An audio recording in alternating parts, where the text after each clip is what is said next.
bem-vindos a mais uma edição do programa Explicando o Direito. Hoje, o entrevistado é o professor Carlos Eduardo Silva Souza, pós-doutor em Direito pela PUC do Rio Grande do Sul e doutor em Direito pela FADISP, que é a Faculdade Autônoma de Direito de São Paulo.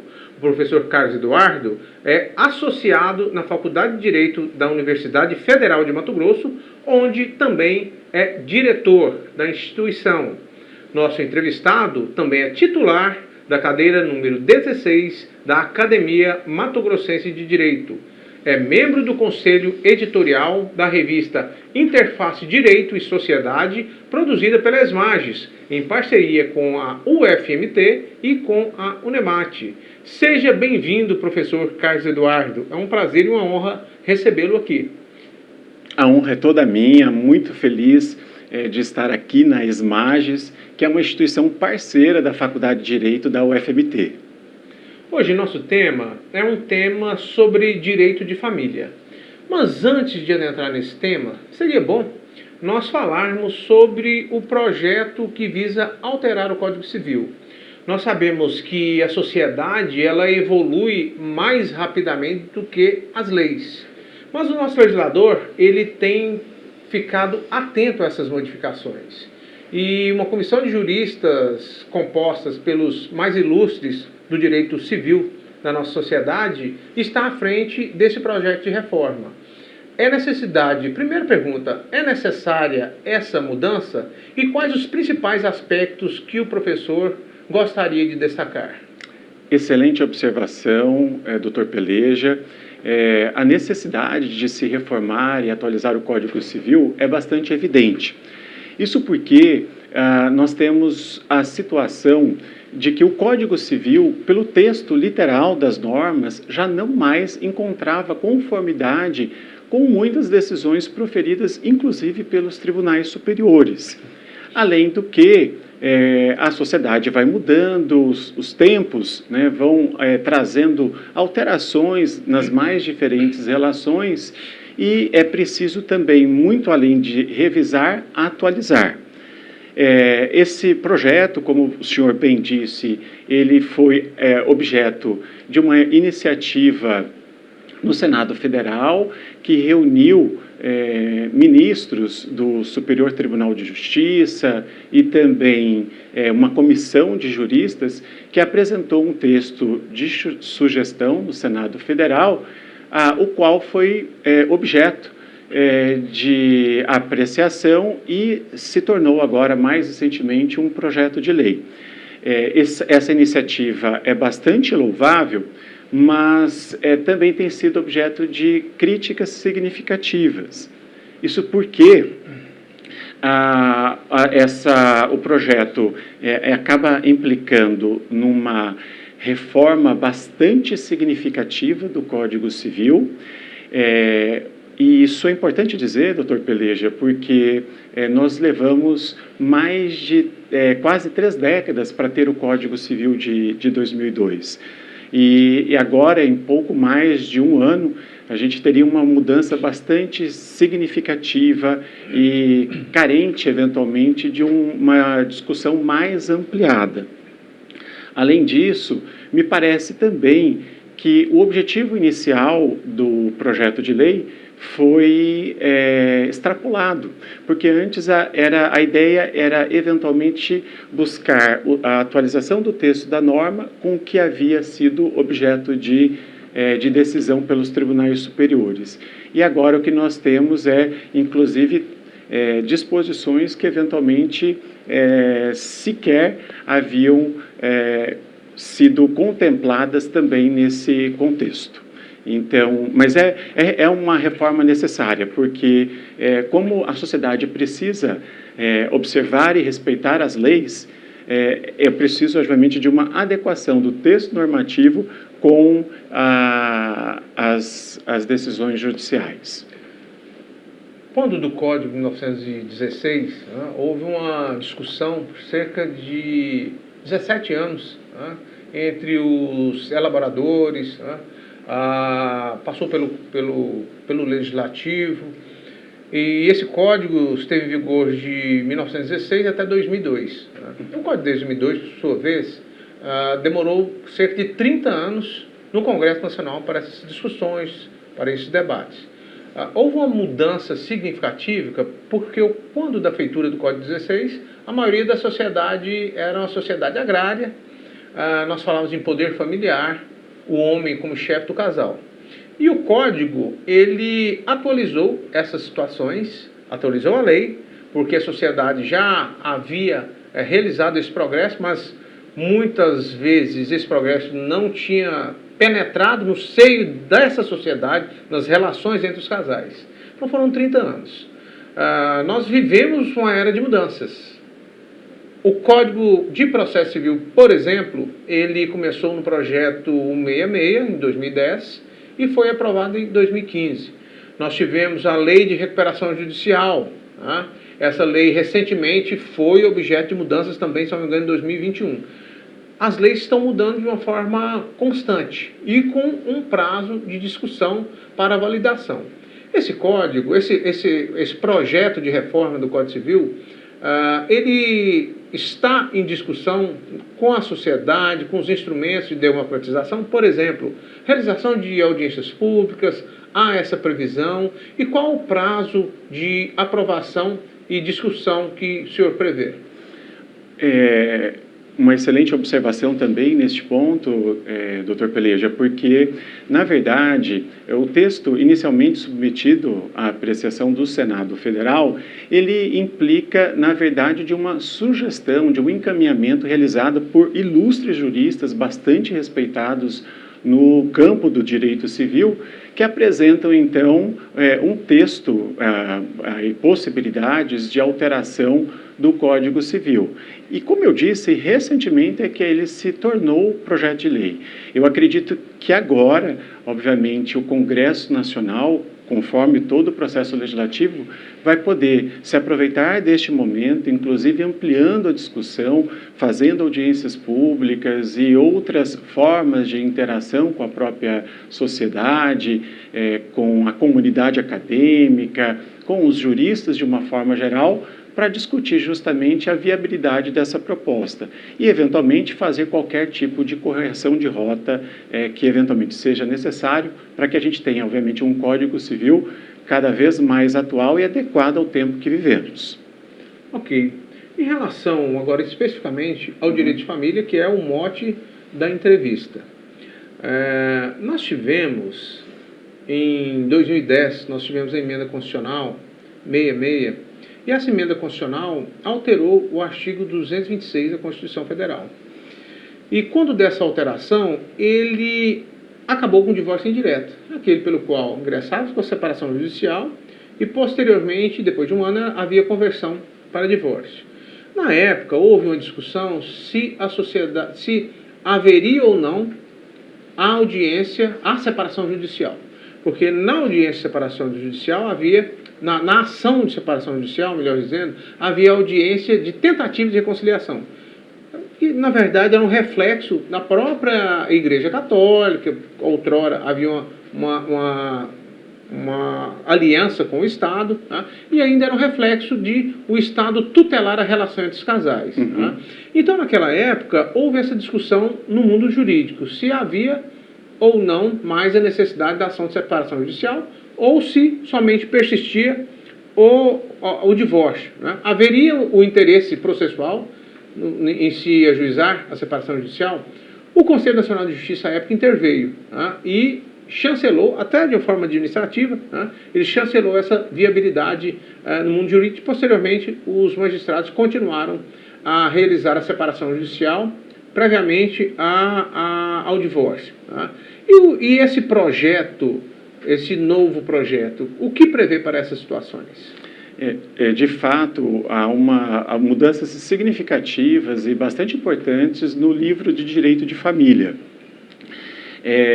Inclusive, nesse aspecto bem pontuado, de fato, né, ainda paira a dúvida em que pese o entendimento majoritário se caminhar numa determinada perspectiva, justamente da existência ou não da figura da separação judicial. O Código Civil, pelo texto apresentado, passaria então a eliminar, extirpar efetivamente essa figura, né, havendo apenas o caminho de fato do próprio divórcio. Então, essa seria uma mudança, inclusive, para contemplar e evitar, obviamente, qualquer questionamento e uma possibilidade de se demandar de forma excessiva o próprio judiciário, né? Ok. O brasileiro litiga muito. Não obstante os esforços do Conselho Nacional de Justiça, o último censo, o último estudo do Poder Judiciário em números, do Conselho Nacional de Justiça, demonstrou que nós temos 74,9 milhões de processos. Apesar dos esforços do Conselho Nacional de Justiça, que criou a resolução 125 em 2010, envidou os tribunais de justiça, os tribunais federais, enfim, a realizar os diversos meios alternativos ou adequados de resolução de controvérsia. Apesar disso, temos um número bastante elevado de processos. Nesse cenário do projeto, há uma possibilidade de resolução extrajudicial de demandas. Veja bem, que o legislador ele já previu anteriormente a nossa discussão, ele já previu essa possibilidade de resolução de contendas pelos cartórios extrajudiciais, que tem justamente essa função preventiva. Os cartórios eles têm uma função muito importante de resolver inúmeros problemas, a função deles é essencial. Mas esbarra nesse aspecto de direito de família a questão de menoridade dos filhos, como óbice, por exemplo, a saída extrajudicial. Também a consensualidade é necessária nesse ambiente. O atual projeto, o que prevê nessa seara? Claro. Então, doutor Peleja, essa questão é muito importante e talvez muito essencial de ser destacada. Eu digo isso inicialmente porque talvez a grande marca dessa reforma do Código Civil diz exatamente sobre a questão da extrajudicialização. Muitas questões que hoje obrigatoriamente demandam a intervenção das partes perante o Poder Judiciário passariam então a ter o tratamento diretamente nos cartórios, o que me parece ser um grande ganho, porque, na verdade, o Estado passa a ter uma intervenção menor nas relações jurídicas familiares, há uma questão de redução nessa questão de litígios, a Justiça, então, se concentraria a apreciar demandas que, de fato, são imprescindíveis da sua análise e intervenção, e há também um estímulo, por consequência, no desenvolvimento de trabalhos de mediação e conciliação, o que, diga-se por sinal, o Tribunal de Justiça de Mato Grosso é referência nos trabalhos que desenvolve nessa seara. Um outro tema interessante também é acerca dos animais de estimação. Certo. Há alguma modificação, alguma disciplina específica em relação a isso? Claro. Em relação aos animais de estimação, é interessante porque o projeto de lei, ele trata em diversos pontos sobre essa questão, inclusive fora do direito de família. Eles são tratados como seres sencientes, né, e nesse ponto passam a ter uma configuração específica e diferenciada, né, numa categoria que se classifica, continua classificada, a meu ver, como bem, né, ou seja, não é tratado como sujeito de direito, mas numa condição quase que intermediária, eu poderia assim dizer. E no direito de família, as relações jurídicas e familiares, elas são complexas, elas são dinâmicas, elas são plurais, e a gente precisa considerar, né, obviamente, todas as alterações que a sociedade vive. E os animais de estimação fazem parte desse contexto. Hoje, a gente não tem uma legislação totalmente voltada para esta categoria. E aí, obviamente, a gente tem, segundo o direito civil atual, o Código Civil em vigor, o tratamento deles como bens, e por isso a aplicação adequada, no meu modo de pensar, é se falar em composse, né, e não como guarda compartilhada, e no rateio de despesas de conservação e manutenção da coisa, e não, por exemplo, como alimentos, como propõe parte da doutrina e alguns juristas. No direito de família, os animais de estimação passariam a ter uma especial configuração e previsão nesta reforma do Código Civil, e passaríamos, então, a ter aí uma consideração explícita do que a gente teria proposto por parte da doutrina de uma família multiespécie, né, considerando os animais também como parte das relações familiares. Veja bem, não como sujeitos de direitos, mas como uma categoria também diferenciada da própria questão meramente patrimonial, onde estão localizados os demais bens que interessam a todos nós. Pois bem, uma outra situação, dentre as várias, né, nós temos que pensar algumas situações em relação às mulheres em situação de vulnerabilidade. Nós temos um movimento na feitura de normas, que é o da especialização de normas. A recente alteração no Código Penal, ele meio que quebra essa regra, porque ele disciplina, por exemplo, tipos penais eleitorais no âmbito do Código Penal. No Código Penal, uma norma seria uma norma genérica. Em relação às mulheres, situação de vulnerabilidade, necessidade de proteção, seja vulnerabilidade econômica, mulheres sofrem maus tratos, há previsão específica no projeto ou essas mantêm o status quo em leis específicas? Bom, o tratamento jurídico, a figura das mulheres é um tema de muita importância. Sobretudo porque a gente advém de uma sociedade patriarcal, nós temos já uma previsão de normas absolutamente relevantes sobre o tema, e nesse ponto é louvável que assim seja, né, porque a gente ainda sofre os resquícios dessa sociedade patriarcal. Nesse ponto, eu considero importante a gente destacar, por exemplo, a Lei Maria da Penha, né, que é uma lei que protege e ampara a mulher contra a violência doméstica e familiar. E ainda assim, há muitas outras questões que merecem um enfrentamento necessário e para que se dê, de fato, a equidade que as mulheres merecem no contexto familiar. O projeto tangencia alguns pontos, mas, a meu ver, a gente ainda carece de uma reflexão maior.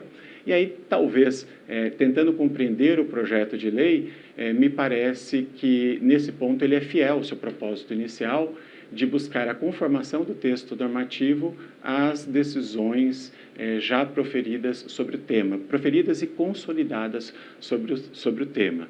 Mas é um tema sensível, necessário, que carece sempre ainda de muita atenção por parte da comunidade jurídica. Outro tema, professor Carlos Eduardo, objeto de bastante comentário, em relação às relações homoafetivas, alguns falam em outras relações, onde há relações poliafetivas, são discussões em voga, tá? Inclusive a própria Suprema Corte foi chamada a discutir esses temas, e são temas que recomenda que saiam da sociedade na discussão no parlamento, que são os representantes do povo. Quando isso não ocorre, há discussão acerca dos princípios constitucionais, princípio de dignidade da pessoa humana, princípio da igualdade, e a Suprema Corte, ela, quando é chamada, diga-se expressamente, quando ela é chamada a se manifestar, ela dá a sua resposta. Mas, assim, o seio normal, né, de discussão, o locus de discussão, é o Congresso Nacional. E, nesse sentido, em relação a essa temática, esse projeto, ele menciona algum dispositivo especificamente?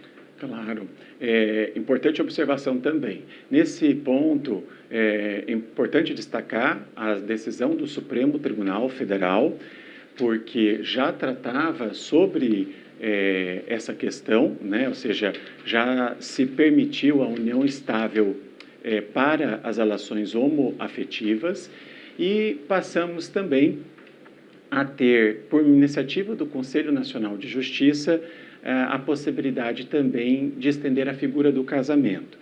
Só que, se a gente for ler o Código Civil de 2002, nós vamos perceber que o texto normativo não traz essa expressa previsão, o que, de certa forma, né, mostra uma certa desconformidade com o que nós temos de decidido pelo Poder Judiciário com o que está produzido como norma. E, nesse ponto, o projeto de lei traz justamente a ideia de se atualizar e tratar expressamente, né, da figura da união estável e do casamento a pessoas, sem destacar qualquer referência ao gênero. Então, nesse ponto, né, teríamos uma adequação, então, com o direito que está por vir, por meio da reforma do Código Civil, com o que já está deliberado pelo Poder Judiciário e também encaminhado, como disse, pelo Conselho Nacional de Justiça. E, professor, estamos encaminhando para a finalização da nossa entrevista. Deixo a palavra aberta, já agradecendo à Universidade Federal de Mato Grosso, pela Faculdade de Direito, pela parceria que nós temos com a ESMAGES, com a Escola Superior da Magistratura, inúmeros eventos realizados em parceria. Isso é muito importante porque a academia está na sociedade e a academia é essencial para as relações, estabelecimento das relações jurídicas. Então, muito importante essa parceria. O esmagador Márcio Vidal é o diretor-geral da ESMAGES, ele sempre ressalta, faz questão de que a academia esteja presente. Prova disso é que somos parceiros na revista da ESMAGES, então esperamos que se perpetue essa relação entre o Poder Judiciário, a Universidade Federal de Mato Grosso, a Unemar também, que é uma outra parceira nossa. Então, nós agradecemos muito essa parceria e, encaminhando para o final, está aberta a palavra para que o professor possa tecer as suas considerações. Eu quero agradecer imensamente o Tribunal de Justiça, a ESMAGES, o senhor, Dr. Peleja, pela oportunidade de caminharmos juntos. É um orgulho, uma honra muito grande para a Faculdade de Direito da Universidade Federal de Mato Grosso caminhar ao lado da Escola da Magistratura, porque a gente tem tido a possibilidade de desenvolver iniciativas e projetos muito interessantes, desde a realização de eventos, e nesse ponto eu preciso destacar o trabalho de excelência e pioneiro da ESMAGES, porque tem, por exemplo, a respeito da reforma do Código Civil, realizado eventos ainda quando se tratavam apenas de estudos preliminares e encaminhamentos da comissão, e também por iniciativas acadêmicas de extrema relevância, como é o caso da revista. É um orgulho para todos nós essa iniciativa. E é um orgulho também para a Faculdade de Direito ter membros do Poder Judiciário, assim como o senhor, o próprio desembargador Márcio Vidal, agora como professor aposentado, integrando o corpo docente da nossa Faculdade de Direito, assim como outros magistrados, como é o caso da doutora Mini, do doutor Eduardo Calmon, que é uma honra gigantesca, né, de ter um corpo docente qualificado e com a possibilidade, aí a faculdade como um todo, interagindo com a ESMAGES e com o Poder Judiciário. Quero aqui reforçar o nosso compromisso, estar sempre ao lado disposto para que a gente possa seguir importante para oferecer para a comunidade jurídica um ensino jurídico de qualidade que faz a diferença, porque, como o senhor bem disse, durante essa entrevista, o direito precisa, obviamente, se atualizar às mudanças impostas pelos dias em que vivemos. Então, fica aqui o meu muito obrigado, o meu agradecimento pela Faculdade de Direito e em meu nome também. Muito obrigado. Nós que agradecemos a possibilidade dessa entrevista. Esse programa é uma produção da Escola Superior da Magistratura do Estado de Mato Grosso, desembargador João Antônio Neto. As edições anteriores podem ser conferidas no Instagram da ESMAGES, também no YouTube. Muito obrigado por estar conosco. Até a próxima edição.